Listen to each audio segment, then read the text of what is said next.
ተመልካቾቻችን ከጀነሬሽን ሚዲያ የሰዓቱን ሰበር ዜና ይዘንላችሁ ቀርበናል። የጀነሬሽን ሚዲያን ሰብስክራይብ፣ ላይክ እና ሼር በማድረግ ከእርሶ የሚጠበቀውን ኃላፊነት እየተወጡ አገልግሎቱን ያበረታቱ። ጤና ይስጥልን። አሜሪካ ፕሬዝዳንት ኒኮላስ ማዱሮን እንዴት ያዘቻቸው? የአሜሪካ ሰላዮች ለወራት ያህል የቬንዙዌላው ፕሬዝዳንት ኒኮላስ ማዱሮን እያንዳንዱን እንቅስቃሴ ሲከታተሉ ቆይተዋል። የአሜሪካ ከፍተኛ ወታደራዊ ባለስልጣናት እንደሚገልጹት የ63 ዓመቱ ፕሬዝዳንት የት እንደሚገኙ፣ ምን እንደሚመገቡ፣ ምን እንደሚለብሱና የቤት እንስሶቻቸውንም ጭምር ክትትል ሲደረግባቸው ነበር። ይህንን ክትትል የሚያደርገው ደግሞ በቬንዙዌላ መንግስት ውስጥ ያለ አንድ ለአሜሪካ መንግስት የሚሰራ ምንጭን በአባልነት የያዘ ትንሽ ቡድን ነው። ከዚያም በታህሳስ ወር መጀመሪያ ኦፕሬሽን አብሶሉት ሪዞልቭ የሚል ስያሜ የተሰጠው ዘመቻ እቅዱ ተነድፎ ተጠናቀቀ። ወራትን የፈጀው እቅድ ከፍተኛ ጥንቃቄ ተደርጎበት እየተዘጋጀ ነው።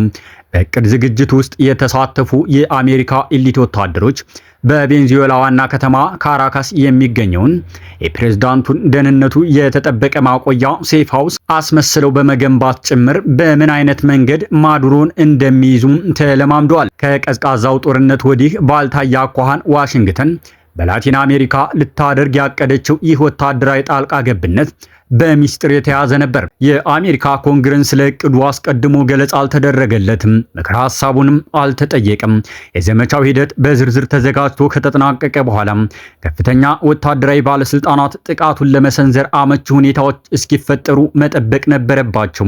በተቻለ ሁኔታ ኦፕሬሽኑ በድንገት እንዲፈጸም ፍላጎት እንደነበራቸው ባለስልጣናቱ ተናግረዋል። ፕሬዝዳንት ትራምፕ ከ4 ቀናት በፊት ኦፕሬሽኑ እንዲፈጸም ፈቃድ ሰጥተው የነበረ ቢሆንም የተሻለ የአየር ሁኔታና አነስተኛ ደመና የሚኖርበትን ጊዜ ለመጠበቅ ሲባል ጊዜው ተራዝሟል።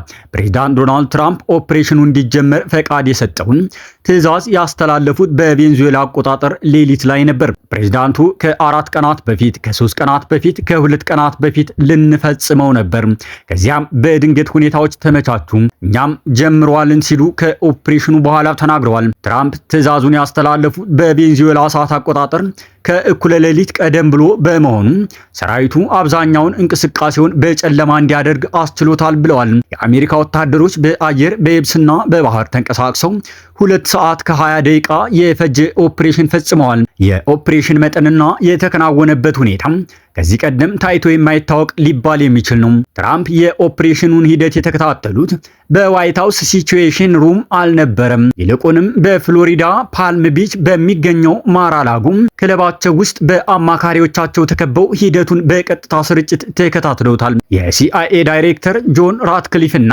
የውጭ ጉዳይ ሚኒስትር ማርኮ ሩቢዮ ከጎናቸው ነበሩ። ትራምፕ ከኦፕሬሽኑ በኋላ ሲናገሩ ለማየት የሚያስደንቅ ነገር ነበር ብለዋል። የተፈጠረውን ተመልክታችሁ ቢሆን ኖሮ ማለትም ልክ እንደ ቴሌቪዥን ድራማ ነበር እየተመለከትኩት። ፍጥነቱንና የተወሰደውን የኃይል እርምጃውን ብታዩት በጣም የሚያስገርም ነው ብለዋል።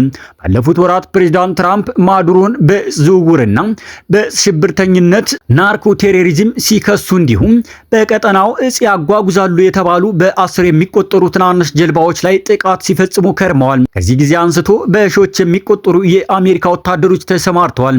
የአውሮፕላን ተሸካሚ መርከብና ከ10 ከሚበልጡ የጦር መርከቦች ተንቀሳቅሰዋል። ባለፉት 10 ዓመታት የአሜሪካ ወታደራዊ ኃይል በዚህ ደረጃ በቀጠናው ሲሰፍር ይህ የመጀመሪያው ነው።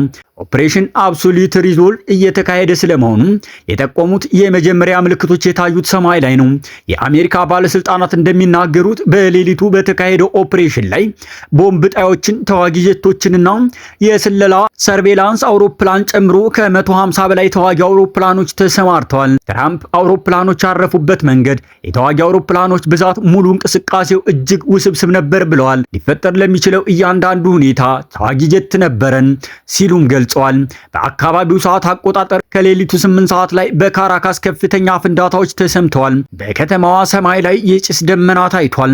አውሮፕላኖችና ሄሊኮፕተሮች በከተማዋ ሙሉ በሙሉ ሲበሩ ይታዩ ነበር። አሜሪካ ጥቃት የፈጸመችባቸው የአየር መከላከያ ስርዓቶችና ሌሎች ወታደራዊ ኢላማዎች ነበር። ትራምፕ ኦፕሬሽኑ ከመጀመሩ በፊት አሜሪካ የካራካስን የኤሌክትሪክ ኃይል እንዳቋረጠ እንደቆረጠች ጠቁመዋል። ይህ እርምጃ እንዴት እንደተከናወነ ግን በዝርዝር አልገለጹም።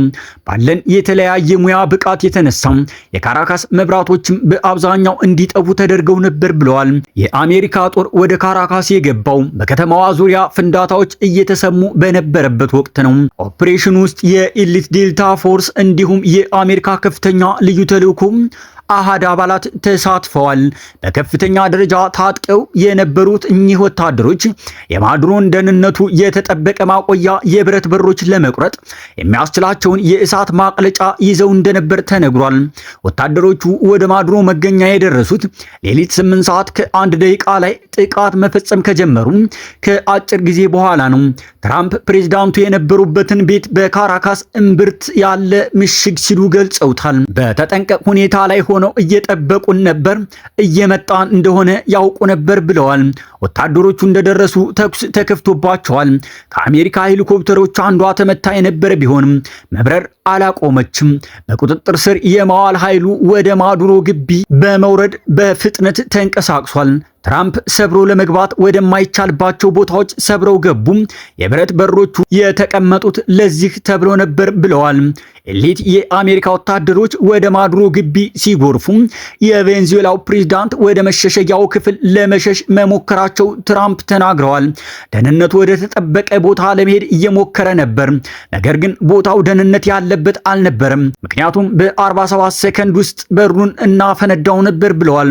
ትራምፕ አክለውም በሩ ጋር ደርሶ ነበር፣ ነገር ግን ሊዘጋው አልቻለም፣ በፍጥነት ስለደረሱበት ወደ ክፍሉ መግባት አልቻለም በማለት ተናግሯል። ፕሬዝዳንት ማዱሮ በቁጥጥር ስር መዋላቸውን ቢቃወሙ ኖሮ አሜሪካ ልትገድላቸው ትችል እንደነበር ለሚለው ጥያቄ ትራምፕ ሊሆን ይችል ነበር ብለዋል። በአሜሪካ በኩል ጥቂት ሰዎች ቢሞቱም የተገደለ የአሜሪካ ወታደር እንደሌለ ገልጿል።